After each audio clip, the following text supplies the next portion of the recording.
We got Dominic Carter here, political journalist and author, and Andrew Whitman, our senior political correspondent.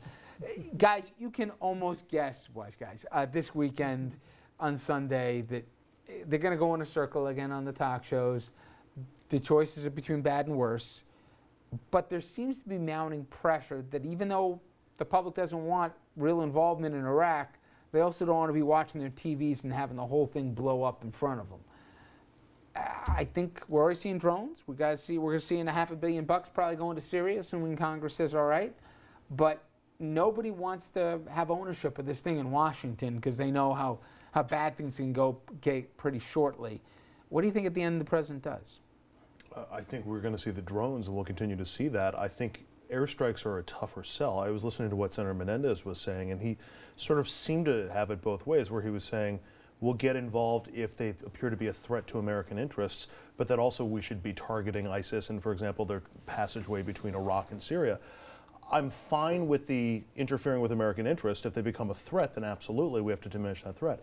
I'm more concerned when I hear things about just attacking ISIS to stop their own capabilities, only because I'm not sure we should be getting involved until there's a definite direct line to the United States. We've done that enough in Iraq, and I suspect there's a lot of that sentiment. I don't know how this ends, Dominic, but everybody you talk to says this is real. This isn't going to stay in Iraq. We already know it's into Syria. Now we got Iran involved here. Now you got the Saudis tense as to how this thing plays out, and the Sunni Shia, as we heard from our first guest. This is not an Iraq border fight here. This is going throughout the Middle East. I don't know if we have the luxury to just completely say, I hear everything Andrew says, and I think he speaks for the majority of the American public that says enough, no more. I almost don't care what happens there because we can't fix it no matter what we do. It's delaying the inevitable. But can you just sit back? No, and the U.S. does not have the luxury of just sitting back and observing what's going on. Frankly, Richard, this is a situation that's going from bad to worse, particularly for this president, because let's face it, it's his problem. He's the one that's got to deal with it. And it just seems, and I'm only talking on instinct right now, it just seems that airstrikes, when it gets to that point, it's something else. It's going to be after something more concrete. It's going to have to be done. And it just seems like it's a no-win situation for this president. It seems also that that al-Maliki doesn't seem to really be getting the memo here, that he views it as capitulation if he opens doors to a greater Sunni representation in parliament there. So it doesn't look like this guy is going to help the president in any way. But I will say this much. You can tell what the president's doing here.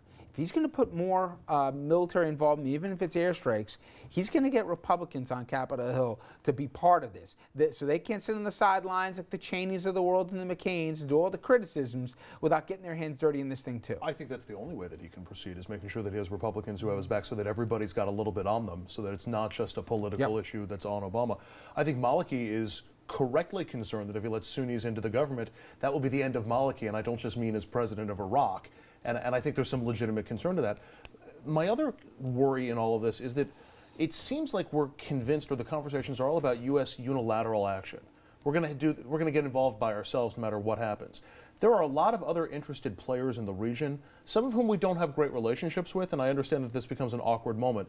But every power structure in the Middle East has a vested interest in containing the ISIS problem. But for example, if we outsource this to Iran and let them fill the vacuum, they're not doing this out of altruistic purposes. They're gonna fill the breach, and then all of a sudden, maybe there's a way to work together. Maybe there's a way we can all. I just don't because think you've got there's a other way. vested interests in the region. The U.S. cannot solve this problem alone, and if there's any lesson that we've learned from the last 15 years of U.S. foreign policy, we cannot solve the world's problems unilaterally. Only when we have cooperation with other nations can we get anything done.